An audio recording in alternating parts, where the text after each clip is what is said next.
Welcome aboard, everybody. We're actually live, and we're starting a couple minutes early so people get the gist of it, because Scott and I have no chat box tonight. However, there's no such thing as failure, only feedback. And so hopefully, since I can't type in the chat box, you're not looking at an old video right now. You've actually hit the play button and you're watching tonight's video. What Scott has magically done is he's created a chat box. Scott, tell people how to get to this chat box. Really, really simple. Go to hypnothoughts.com and log in. At the bottom left, there's a button that says chat rooms. Click on it, and there's one that's called Sunday Live. Click on it, and you're there. Richard Nongard, Heather, and I are already there. Hello, Heather. Also, let's see.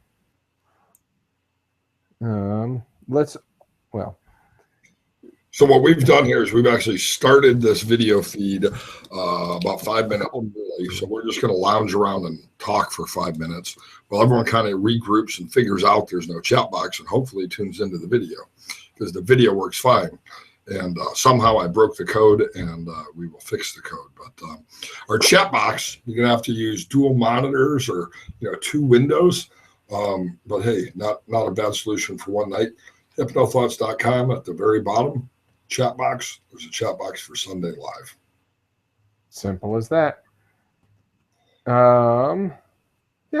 So I actually think this is as quick and dirty as it is. I think this is actually a really nice and simple solution. I just pop. That means somebody's in our chat room. Yes, it is. That was Heather saying she wants to make sure this is not a HypnoThoughts members only thing. Yes and no, Heather. It is. You have to be a member of HypnoThoughts to have the chat room open, but it's free to create an account on HypnoThoughts, and you can do it with your Facebook account if you don't already have one by clicking a button. So. And you already have an account on HypnoThoughts, or you wouldn't be in the chat box. Am I correct? Well, for Heather, exactly, yes. But for others, I think Heather is thinking unselfishly. Oh, okay. Right. For other people, yeah. Other people are going to have to create a HypnoThoughts account to chat tonight. But we'll have our regular chat box back next week. There we go. And a couple people are logging in. So Adam is here. Hello, Adam. And we got other people on the way. Yeah, this is working wonderfully. James is here. So as a slightly sloppy workaround, this is getting the job done already, which is nice. Okay, now it's officially 8 o'clock, Scott, so it's officially time for us to begin. So let me begin like we would normally begin. Hi, everybody. Welcome to HypnoThoughts. We've just gone live, even though we've been live for a few minutes now. And as you can tell, we have no chat box for some unknown reason. Actually, it's because I broke the code somehow. But don't worry, I will find somebody smarter than me, Dustin or Ruben, who can fix the code, so we'll have our chat box back next week. So normally I would type in the chat box and tell you to hit the play button on the video or refresh your page if you're watching the video from last week, which is David Snyder. But obviously, if you're participating at all, you're already watching this video. So we still have a chat box, though. And that chat box is over on hypnothoughts.com. And so just surf on over to hypnothoughts.com, open up 2 windows. We can multitask nowadays, now that it's 2015. And at the very bottom of HypnoThoughts is a chat box, and we're going to use that one tonight, even though we will have a regular chat box back next week. So welcome aboard, everybody. It is Sunday Live, and tonight's topic is essentially how to move from checkers to playing hypnotic chess with your clients. So Scott, welcome aboard, and what are we going to talk about with such a metaphorical title for our topic? Well, people who know you and I well will be able to see a mile away that this is a very me topic, because even the topic is a BS metaphor. And that really plays into the way I talk. And this topic came from a conversation that I had with an HPTI graduate, a week or 2 ago now. And we were talking about thinking through session structure. And as we were thinking through, sort of a mentoring conversation about how she approaches a client session, and she had a couple questions about it. And I said to her, you're really thinking about each session right now as its own discrete universe, and it's a good idea to look at sort of a meta big picture that all of these sessions work together. And she said, okay, I get that. So what's that mean? And let's go back to the metaphor. Well, I'll do it with a story. How about that? And I'm going to go long. Normally, we do this in a different way. You're going to tell us something with a story. Go for it. Yeah, how unlike me. So when I was a young boy, my grandfather taught me how to play chess. And I was a little boy, and he played to win. He didn't just go easy on me. And he was obviously much better. So I spent a lot of time losing at chess. And he taught me a very simple rule that helped me to not lose as badly and then eventually start to win. And it was this: when you play chess, you only use one piece at a time. You're playing chess to lose one piece at a time. The way you succeed in chess is to set up multiple pieces at once so that they all converge and reinforce and support each other. And I think that we can do that hypnotically with our clients. You know, when we're talking about people saying, well, do I want to use indirect or direct suggestion, or do I want to use motivation away from or motivation towards, or do I want to use, benefits based, or do I want to use client centered, or all these different things? The idea is to look at all of these as different chess pieces on your board and to get the best out of all of them, looking at this over the big picture. Also, their results and their feedback that you can anticipate are chess pieces that you should be setting up and counting on in the first session or before. So Richard and I are going to dive into pieces of this when we talk about setting up individual session structure, or the relationship, the ongoing relationship with the client. That's what we're going to be talking about tonight. So I can see stuff happening. Yeah, stuff is happening in the chat room already. And just to reiterate, great topic for tonight. I can already see a discussion on everything from collapsing anchors to nested loops to multi-session, formats with our clients. People should have a single session or multi-session, to even script writing. I have a new script book that I just finished this week, and HPTI graduate Katie Sandlin, who's probably not in our chat room tonight, but she edited it, so it's pretty awesome. And she edited my last script book, and it was awesome. And right above here is actually a link to that new script book. But one of the things that I like about the scripts that I typically write is that I try to put a combination of approaches within any single script. So, for example, there's always indirect suggestion, and there's always direct suggestion, and there's almost always auditory suggestions coupled with visual suggestions, coupled with kinesthetic suggestions. And so even though my scripts might appear to be fairly simple, they're really designed to reach, not all suggestions. Not everybody responds to all suggestions. So the idea of the law of compounding here is that I want to use multiple suggestions in multiple ways to have the greatest likelihood of success. So from techniques like collapsing anchors to nested loops to structuring a hypnosis script, or even offering multi-script or multi-session packages or goals, are all ways of looking at moving from simply playing checkers to a more complex chess game with multiple pieces. And every Sunday night, Scott and I get together to do a couple of things. Sometimes we have a guest. Sometimes we don't have a guest, like tonight. And sometimes we have a chat room. Sometimes we don't, like tonight. We usually have a chat room. Yes. By the way, the chat room is usually below. It'll return next week. I just broke the code somewhere. I need to find somebody smarter than me to fix the code. And so tonight our chat room is over at hypnothoughts.com on the very bottom. So you can just open up two screens. That's what I have here. And if you have any questions, you can always post them in the chat room over there. So welcome aboard. And of course, every Sunday night, you have a chance to experience hypnosis.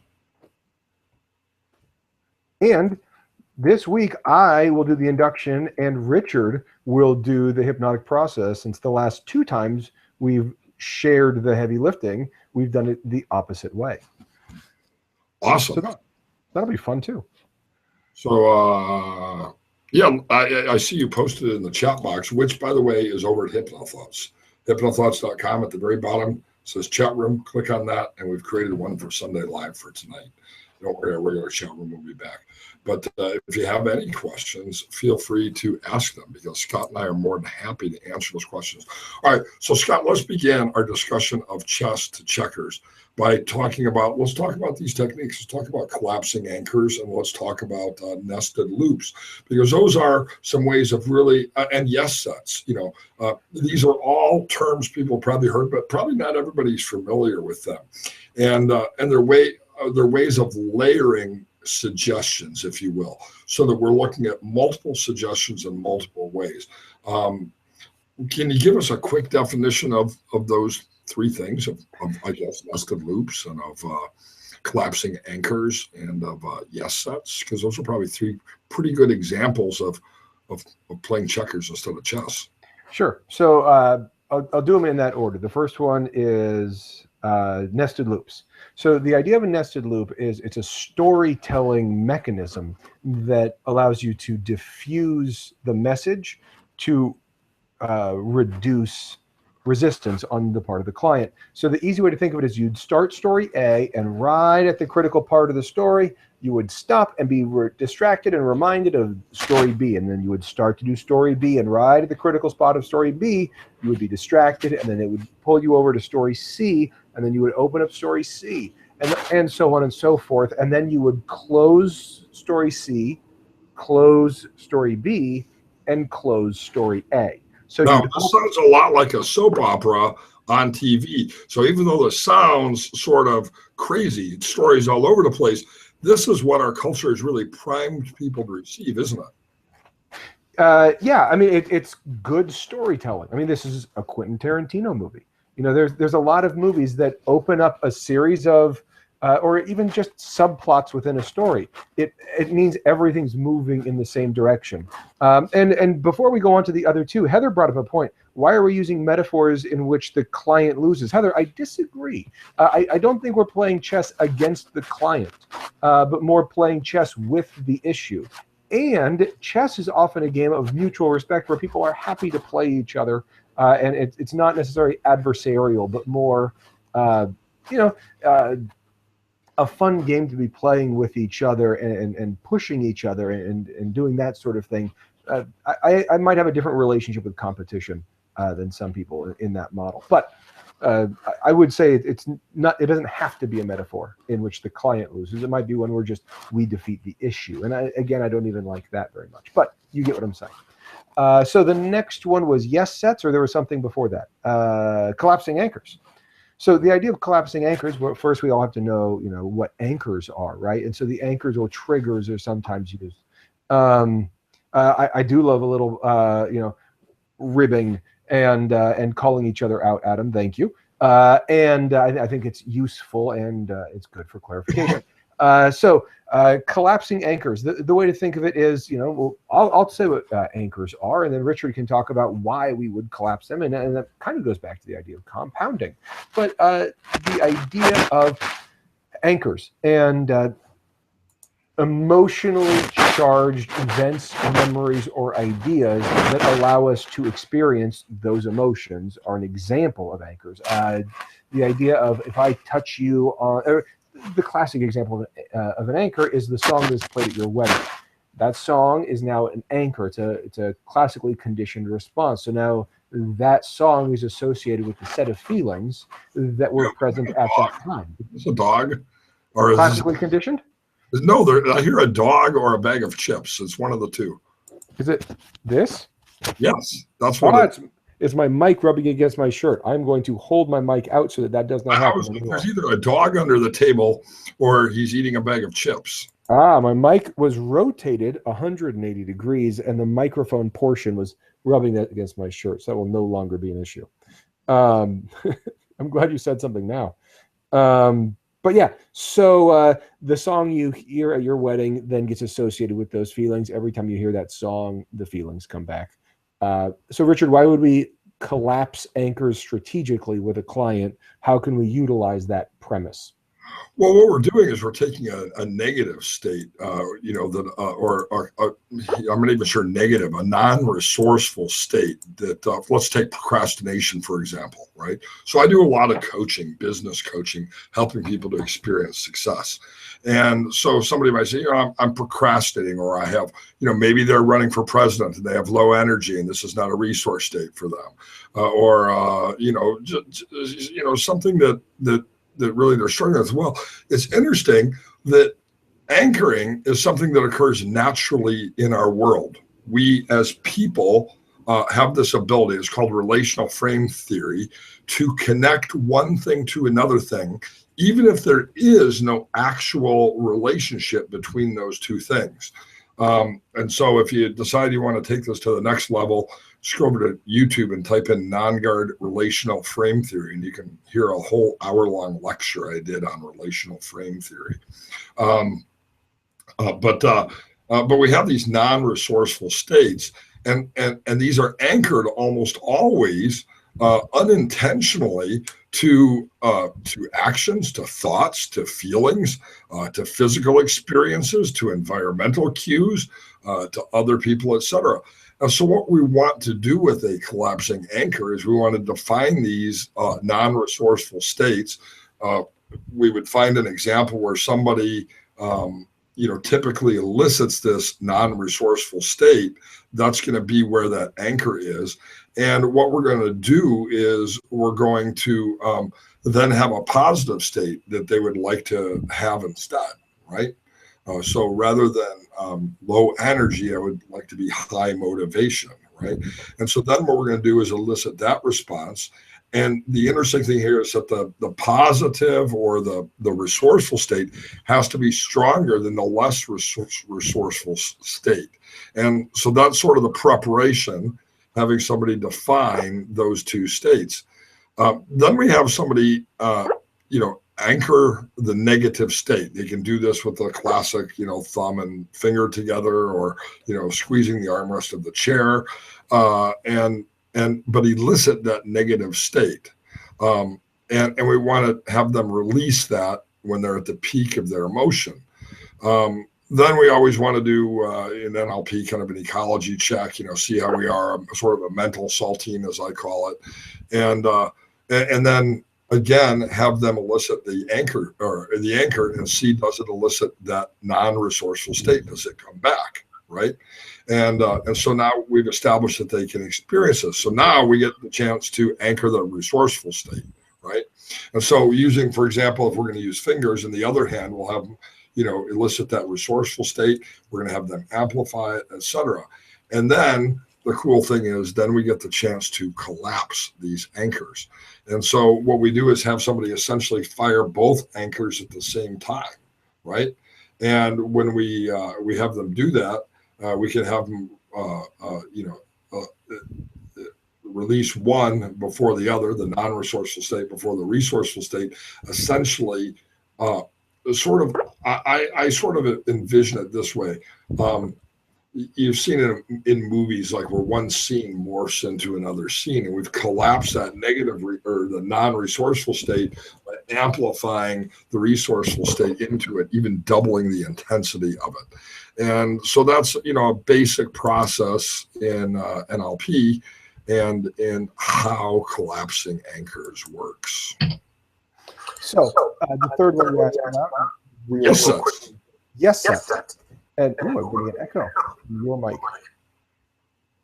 So the idea of a yes set is when you get a client to start agreeing with, and you get 3-4 yeses on things that are less important or sort of obvious. You're sitting here on Sunday evening watching your webcam, which means you want to learn about hypnosis. So something that we can state as fact, and then the one we finish with, which means you want to learn about hypnosis, is the one we want you to go, yes, yes, yes, yes, okay, then yes. It's a subset or a modified version of Socratic leading, which is a debate strategy that people understand, which is why we learn geometry in high school, so we can be Socratically led. And it's the same basic idea that we do, let's just use the term therapeutically, where we say, look, you're in the session, you've made the appointment, you're here. Obviously, you want to stop smoking. So you create 2, 3, 4 things that they say yes to, which lead them to the conclusion that the next thing is also a yes. And the ones I'm giving are pretty well connected. They don't have to be that logically connected. There can be a much larger leap there, and done well, the person doesn't notice. And let me give you an example. When I do my smoking cessation of yes sets, they come in the office. Were the directions clear? Was it easy for you to find my office? Yes. There's yes number one. Great. Have a chair. I'm really glad you're here. Pre-talk, blah blah blah blah blah. I'm Richard.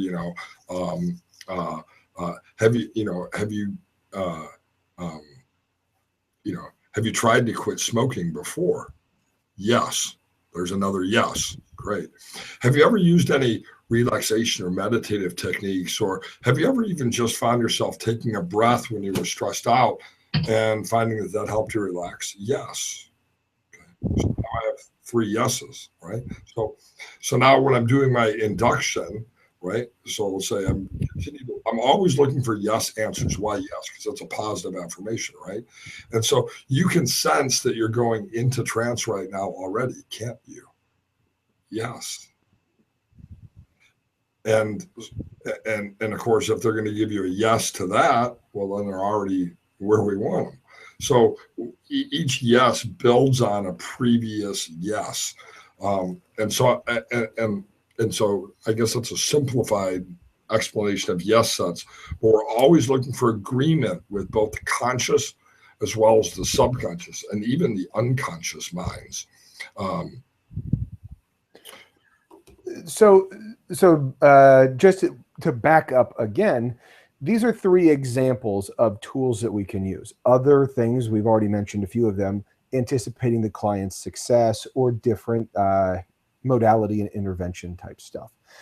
So if we have just these, just to keep it simple, just these 3 techniques, we can think through, okay, stylistically, what works best for me for this session? What do I want the outcome of this session to be? Because when you think about sessions or a relationship with a client from a multi-session viewpoint, let's just say that the issue is lose 50 pounds. Well, my goal for session 1 isn't make sure they lose 50 pounds by the end of the session, right? I mean, I'd have to cut both their legs off. So coming up with a way to have them succeed in this session so that they can succeed in the following days, have an appointment already scheduled, show up for that, and then tell you something else that you can then build on. All of those things are thinking strategically. So you need to create goals for the big picture long term and have ways to be measuring success, maybe as small as moment to moment, but you want to have metrics for succeeding and think about what doing this one is going to get you later. Thought the other way, start with the end in mind and start working backwards. What am I going to need to make that happen? What am I going to need to make that happen? And if you can think both forwards and backwards, not necessarily simultaneously, but if you can take a moment before the session starts or even at moments during the session to think through strategically forward and backward, what is my end game and what do I need to do to get there and what's happening now and what's the distance in between those two that can get us to the happy ending, you can start thinking strategically about which tools to use. Does that make sense for everybody in the chat room? I hope so. Everybody in the chat room has just found out that we're giving away happy endings tonight. So, well, there is that, yes. A very happy chat room. By the way, every Sunday night we get together. Sometimes we have a guest, sometimes we don't. Scott and I share profound stuff, and we often chime in over each other with some tremendous insights, and then sometimes we have a guest on because we're out of ideas, and so that's what we do every Sunday night. But we also give you a chance to experience hypnosis as well. Tonight we're talking about the idea of moving from checkers to chess, in hypnosis. And by the way, our chat room is normally always here. It's usually right below this video, and you can normally chat with us, can ask us any questions. But for some reason, I have broken the code and was unable to fix it before we needed to start. And so the chat room will be back next week. But until then, if you joined us late, jump on over to hypnothoughts.com. At the very bottom of the page is a place where it says chat room, and we've created a chat room for tonight. There are a bunch of people over there right now, and so they're chatting away, even though nobody's asking any questions in that chat room. So feel free. It's been a few minutes since someone asked any questions, but yeah, it's a less active chat room than usual, but that's okay. Let's see. Well, because it's in two different places. We're playing chess communication with our lovely audience tonight rather than simple checkers. So I like to, one of the things that allows me to play chess with my clients is at the end of, and to Heather's point, the idea of this metaphor breaks down if you look at it as an adversarial relationship where the client's going to lose and you're going to win. But just take the part of the metaphor where you're going from all the pieces are the same to the different pieces have different functions, right? If we just look at that and the level of complexity that develops. One of the things that I do in my sessions is after the session is over, the client has left my office, I am alone in the room. I have my notes out. I will, and some of you who've taken Hypnosis 100 HPTI already know this. They will put one or two ideas on my expectations for what the client is going to say in our next session and what we should do if they say those things. So that's part of it. The other thing I do is I will write down quotes that clients say in the first two sessions about how bad their issue really is. And then I can use those things to strategize, next week or the next time I see them. So that gets me back in the flow of this game of chess. And then I can use those quotes strategically. I can say, hey, I saw you a month ago and you told me you could never lose weight. And here we are a month later, and you're 11 pounds lighter and feeling great about the fact that you're eating healthier or whatever the thing may be. But I can say, look, let's just go back to where you were and recognize how uncomfortable that is compared to how much better right now is, right? So I'm writing down quotes from the client in my first session with them to use as a ecology check, as a well, not ecology check, more as a measuring tool, a goal. Yeah, as a measuring tool for them to see how far they've come the following week, month, whatever it may be. So I'm thinking with the end in mind in that first session. Now, I think of this idea of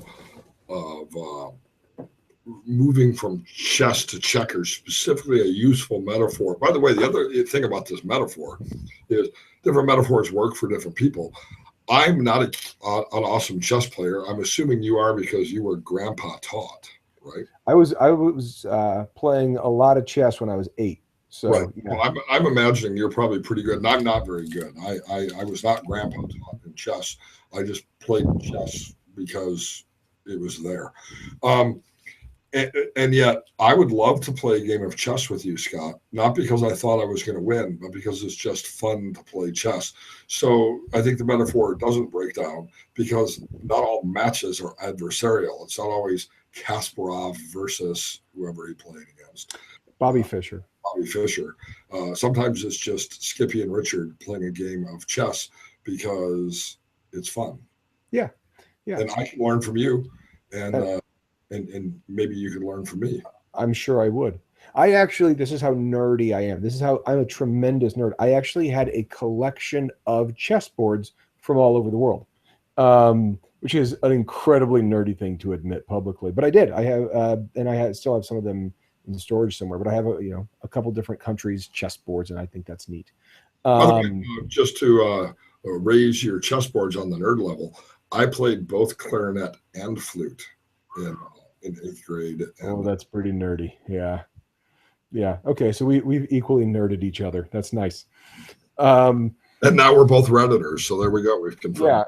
Yeah, exactly. So we played chess and the clarinet, and now we're on Reddit and Hypnothoughts and talking about hypnosis. Have you ever noticed all the nerds, whenever they get old, they still have all their hair? That's interesting. I hadn't noticed that. But that's an interesting thought. All right, so every Sunday night we get together and talk about some different things. Tonight we're talking about chess to checkers, but let's go to pain control clients, because with our pain control clients, I think the metaphor really works, because we can have a profound change with our clients. But I worked in an inpatient medical pain control program, right? And the way you end up in an inpatient medical psychiatrist-led pain control program is you have never found any relief from your pain anywhere. Okay, they've done multiple surgeries. You've taken every drug in the book. They've electrocuted you. You've done everything possible, and the pain is not resolved. You still have this pain. So these are clients who are in really bad shape and often without hope. And with hypnosis, when I was working with them, we would sometimes see profound results with some of those clients, in one session. But far more often than that, the vast majority of clients, they experience some relief as a result of this first session, and more relief as they had 3 or 4 or 5 sessions, and a greater level of relief after 12 sessions. John Kabat-Zinn does his mindfulness-based stress reduction program that he started in the pain control program at Massachusetts General Hospital. And there's an 8-week daily training program in his protocol for mindfulness-based stress reduction. By the way, mindfulness and hypnosis are the exact same thing. Mindfulness is a hypnotic process. So people say, what's the difference? Michael Yapka wrote a book about 2-3 years ago called Mindfulness and Hypnosis. And it was really pretty funny, because it's a great book. I totally recommend it. But in the first chapter, he said, I need to draw a distinction between mindfulness and hypnosis. And I don't know why he did that, because the rest of the book, he kept saying, basically, it's all the same thing. And that's my experience. So mindfulness is just another process that falls under the big tent umbrella of hypnosis. So with our pain control clients, you find that playing chess with them, working towards I want in their first session, I want them to notice they have an ability, maybe not even to modulate their pain, but I want them to notice that they have an ability to create from within. And in the second session, I'm going to give them a homework assignment to begin creating from within sensations, awarenesses, feelings, senses, etc. In that second session, I'm going to have them then direct that specifically to the pain, right? And begin to apply it. And then I'm going to ask them this question: how much relief do you experience? 10%. Well, if they feel 10% better, that's fantastic. And now over maybe 8 weeks or 12 weeks, we get to a point where they're at 80%. People in this chat room probably know, I've had multiple foot surgeries, have arthritis, blah, blah, blah. I had surgery last January. And even though I have had surgery, it doesn't make my feet go back to the way it was before. It's not like I'm 18. Okay. So I had this joint replacement in my foot. And as I was walking today, experiencing pain, I thought to myself this: I think I should call my doctor. And the reason why is I want to ask him a question, because if this is the pain level that I'm always going to experience, I'm perfectly okay with that. But I want to know if it's going to get worse. In other words, surgical outcomes have different levels of success. And if this is a level of success, I'm actually okay with that. In other words, I don't need to be pain-free in order to be okay. I can function with 20% pain and be perfectly happy, because it's a lot better than 100% pain that I was experiencing before. So my anxiety is telling me maybe you'll creep back up. And really what I want him to say to me is, no, you'll be fine. This is it. And I think that relates to the subject of the topic here of playing chess and really moving towards different goals, different outcomes, and different ways of determining success.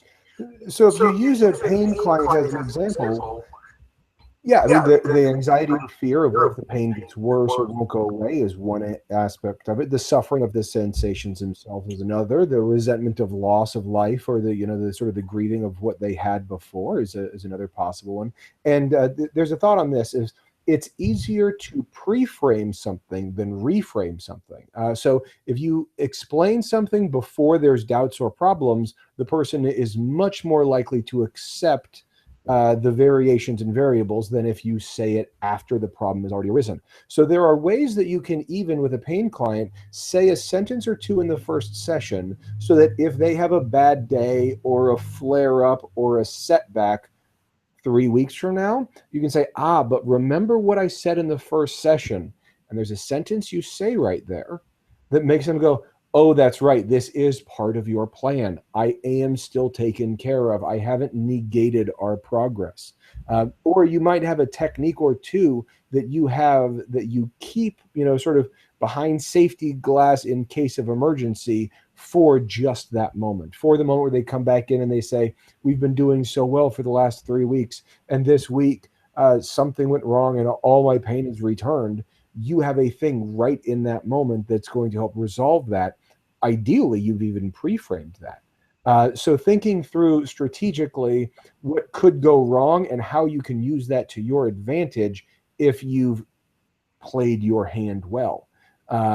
With a pain client, because there is the fear, there is the anxiety, or there can be the fear, there can be the anxiety, there can be the resentment, there can be the anger, there can be just the pure suffering and the grieving that comes from it, and all those different things. And so being aware of all of those things are other pieces that we need to be aware of their location on the chessboard and understanding that those pieces move as well. So you can't just say, okay, this is where the person's pieces are. I'm going to start working because they get turns too.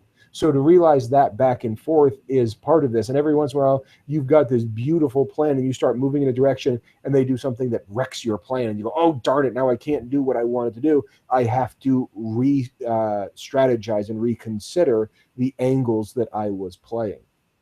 And so the more you can think about stylistically how you want to approach all your clients in your practice, and then start thinking about stylistically how you want to approach each individual client.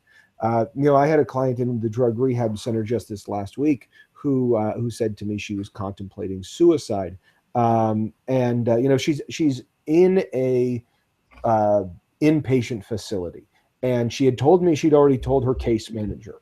So the case manager is on the hook for a 5150 and all that. And the case manager is paying attention to medication and all those things. So I'm in a different situation. So I strategically decided to say, well, I'm glad you told me and thank you. I promise I'm not going to try to talk you out of it. And she said, what? And I said, I don't believe that life is precious. And you're a stranger to me. So I promise you and I will have a really objective conversation about why you should or shouldn't continue to be on Earth. And she said, really? I knew that the other pieces of the chessboard, and I knew that she had people who were watching her 24/7. And I knew that because I'd already talked to her case manager, that there was a chance she was going to get a 5150 and do all these other things. So I knew I didn't have to go in that direction. So I strategically played a different angle. And I had told the case manager that I was going to. So I wasn't working without a net. I want to be very clear on that. I was not working without a net, but I was able to think strategically. This person's going to have, 3 or 4 people and the other people who would live in the house saying, you've got so much to live for. And, oh, we love you and people love it. And I was going to say, I'm not going to do that. I'm going to be the pragmatic guy that just troubleshoots this thing with you. And so I was able to bring a different voice to her care. And strategically, as part of a team, that was, by minding the case manager's assessment, the right thing to do.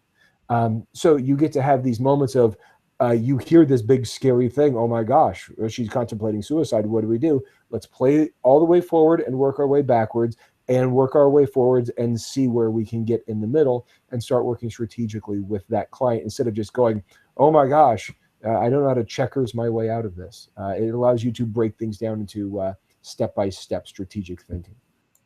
By the way, Heather asked a question. I think it's a great question for us to answer, so I'm going to go back to it. The question was, I'm assuming directed towards me, and it was, if you're a skilled pain management hypnotist, why would I experience more discomfort than I might prefer? That's actually a great question. I think it goes to the heart. A lot of people don't have the confidence to do hypnosis with others because their lives aren't perfect. And the reality is, and there have been many people over the years who I've reached out to. I do a great job of pain management on my own. I do an excellent job of it. I've been doing it for many, many years. I've had chronic pain for many, many years. And in fact, I was so successful at it that I forego surgery for a long period of time, which only made it even worse because had I had the surgery previous to that, they would have been able to do something different than ultimately what they had to do. So sometimes we can be a victim of our own success. But I think it's really important to recognize that it's perfectly okay for us as experts to reach out and ask others to help us. And so over the years, I've reached out to a number of different hypnotists so that I can have them work with me. Roger Moore has been somebody who's been a tremendous support to me. Dave Park Dave Park made an MP3 specifically for me that he shared on HypnoThoughts. I don't think it's there anymore, but it was called Prairie Dog. Some people know what I'm talking about. Just absolutely excellent hypnosis script. And I think it's perfectly okay for us as professionals to recognize that sometimes we face issues on our own, whether it's weight loss, whether it's pain, whether it's our own ability to create and generate sustained happiness or wealth or anything else. And to ask others to work with us and to help us. That helps us to become better. You see, I think that we're better clinicians when we do what we ask our clients to do. And we ask our clients to seek out a professional, and we as professionals need to recognize that we should also seek out professionals. And I think that's part of the process of, what do they say? A person on trial who represents himself as a fool for a lawyer. Mm-hmm. I think the same goes when we deal with sometimes some pretty complex issues in our own personal lives. Scott, any thought on that? Yeah, well, I do think that. I agree that just because we have the ability to mask or reduce pain does not mean that it's necessary in our best interest to be good at it. And sometimes we are the victim of our own success. And you're right, Heather. The idea is not necessarily because the pieces work differently that you need to be a member of a team. That's only one example. It's an accurate example, but not the only example. Sometimes it's recognizing that different modalities and different strategies can work as different pieces. I think the beauty of it is you get to define in any instant what the pieces represent.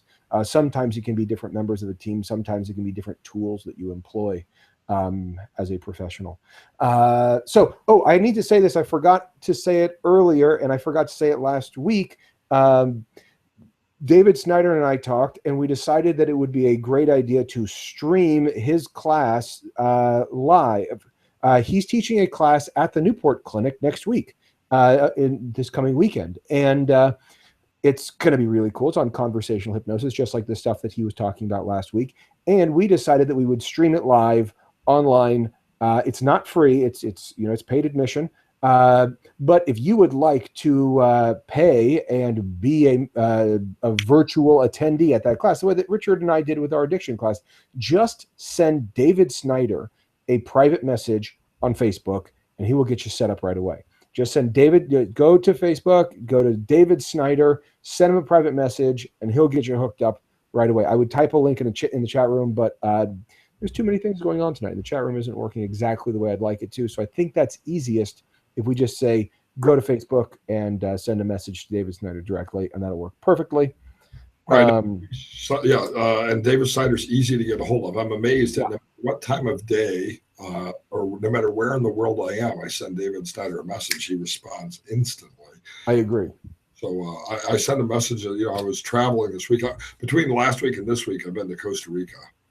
And I spent all week there. It was awesome. And I actually finished my script book. I've been working on it for some time. It's actually, there's a link above to the script book. It's usually 27 bucks. It's $7.99 right now. So there's a link right above, a little banner right above. You can go get that if you want to. See what I've been working on all week. It's about 200 pages, hundreds of suggestions, lots of good stuff. And we're going to do our hypnosis session. And while Scott is doing the induction, I'm actually going to print off some of those suggestions from the book and use those for our process tonight. So, Scott, you want to get us started while I print off? Absolutely. So everyone go ahead and get comfortable. Yeah, and I know sometimes it is a little tricky to go back and forth with the double screens in the chat room, guys. Thanks for being patient with us tonight. And right now, you don't have to look at the chat room at all. We're going to make this real simple. Go ahead, everybody. Get comfortable. Take a deep breath in. And as you exhale, just begin to relax. And if you prefer to have your eyes closed for this process, that's wonderful. And to those of you who actually prefer to have your eyes open, that's okay too, because the beauty of this is that this is about a transfer of awareness internally. This isn't about the external world. This is about what's going on inside you in this moment, just while you listen to the sound of my voice. And often it's easiest if your eyes are closed just to reduce outside distractions. But the beauty of this is whatever way you imagine best is the best way for you to allow your unconscious mind to make this work. You don't need to help, figure out, do, or understand. This is your time off to release, relax, and let go. Because I'm just going to help you build in the relaxation you're already beginning to notice. Just help you build in the relaxation you're already beginning to feel relaxed. The way we're going to do it's very simple. I'm just going to count just from 5 down to 1, a very simple idea that you've experienced probably before. And as I count down from 5 to 1, you can imagine yourself riding down an escalator, just gliding further and further down. Until by the time I get to number 1, or maybe even sooner, you can find yourself more relaxed than you can remember being in quite a while. Just allowing yourself to drift and dream and float and glide all the way from 5 down to 1. Starting, of course, with number 5, deeper and deeper relaxed, physically relaxing more and more, starting with that physical relaxation of your muscles. Just getting loose, limp, and relaxed. Starting with maybe the big muscles. Feeling yourself just let go. Or maybe you notice it from the top of your head down to the tips of your toes and the bottoms of your feet. Maybe you notice that relaxation rising up from your feet. And maybe you notice it back to front or front to back. And whichever way you notice this relaxation growing and spreading throughout your body is absolutely perfect. To number 4, the more relaxed you become, the better you feel. As this momentum grows, as you quiet your mind and simply feel good. And 4, of course, goes to number 3, as every sound you hear, every thought you have, and even every breath you take guides you further and further down. As you understand, there's no limit to how relaxed you can become. You can always choose to go twice as deep. And you can always decide to become twice as relaxed. Now, you continue to number 2, gliding down that escalator, letting the outside world become less and less important, as your own relaxation and your unconscious mind's ability to improve your quality of life and help you get what you want in this world is all that really matters. As you continue from 5 to 4 and 4 to 3, 3 to 2 and 2 all the way down to number 1, gliding all the way into your unconscious mind where you can drift off and daydream at some moments or focus on the sound of Richard's voice at others. And wherever you are from moment to moment is absolutely perfect because your unconscious mind will make all the best uses and benefits of all of the following suggestions. And you've done, of course, great work in tonight's session. Now, the suggestions that Scott's given in the induction and the suggestions that I'm giving really aren't suggestions that come from us, but rather suggestions that you've asked us to make, that you can claim as your own and move forward from here into success. They're suggestions you've asked to make by participating in this session, and you've chosen to make a change, to learn new skills, either in self-hypnosis or in your ability to work with others. But this isn't something that's going to happen. After all, that transformation has already taken place. It's not something yet to be done, but something that is already done. We know that because, of course, you've tuned into these broadcasts in this class tonight. And so notice the resource state that you've created. You've created this resource state by following Scott's suggestions and by allowing yourself to go through this process. And that means that you can take everything of value in this session to every part of your life at any time or place, with or without formal hypnosis. And so congratulate yourself. You've done a great job tonight. Easily discovering the pathway to success that'll clearly work for you, either in applying hypnosis in self-hypnosis to improve your own life, or with those who you work with professionally to help them improve their lives. And so just breathe.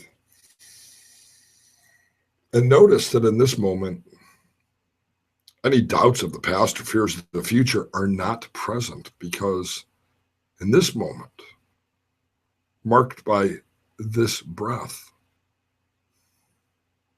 you're doing exactly what you need to be doing.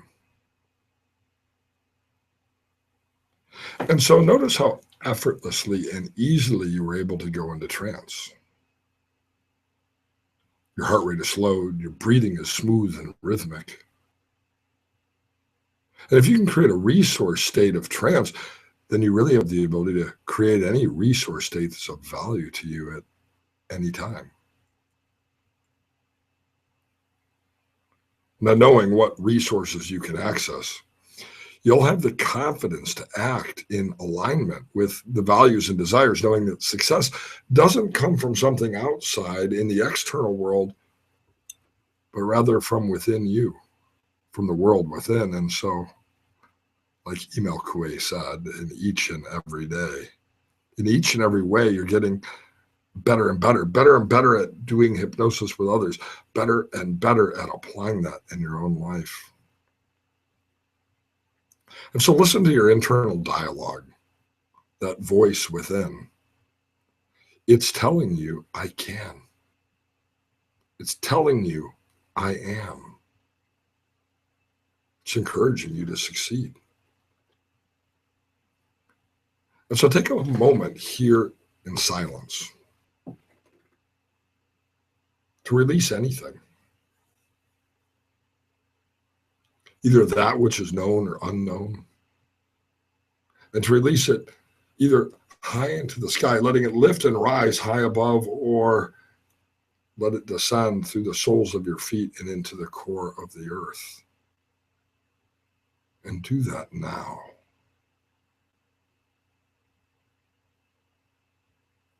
Feels pretty good, doesn't it? To experience trance, to focus your attention, to learn something new, to experience something wonderful. Now, there's a law in physics that for every motion, there's an equal and opposite motion. And while we know that's true in the physical world, it's also true in the thought world. So as you move away from that which might have been self-defeating or slowed you down or stood in your way, recognize that you're moving towards that which is perfect, which is good, and which is wonderful. Now, one time, the tallest building in the world was the Empire State Building. And at one time, the tallest building in the world was the Sears Tower. And now they say the world's tallest building is the Burj Khalifa. But someday, we'll build an even taller building, which tells us that each hypnosis session, each class we attend, each time we take 5 or 10 minutes out of the day to practice the skills that we've learned, builds on the successes and learning of the previous session, and that infinite possibilities exist for you to rise tall in every situation using the skills of hypnosis to improve not only your own life, but the life of your clients as well. And so wherever you are in the chair as you view this webcast, bring your attention to this moment, this perfect moment. Notice what it's like to breathe the air in, what it's like to exhale. What the sound of the heater or air conditioning vent sounds like, what it feels like to rest your hands on the leather of the armrest or the velour of the couch or the metal of the chair where you sit. And just be present. Be here now. With the next breath, paying attention to the oxygen that's brought deep into the lowest part of the lungs and is brought by the circulatory system to every cell of the body, energizing your body with oxygen. And be ready in a moment to open the eyes, not quite yet, but in a moment, feeling fantastic, feeling renewed, and feeling empowered from this short hypnosis session that Scott has guided us into and whose process you have followed. Feeling fantastic and either ready for the rest of the day or ready for a good night of sleep, depending on where in the world you are. Breathing in, 1. Stretching out any muscles that need to be stretched, 2. A smile on your face, feeling fantastic, refreshed and aware, 3. Wakey, wakey, eggs and bakey. That's what John Chabon always says. Well, not always, but when he's being silly. There's our hypnosis session. If your eyes aren't open yet, open your eyes. Unless you're going to sleep in the chair. Welcome back, everyone. By the way, those suggestions that I gave are from my new book. That was from a short chapter on session optimizers.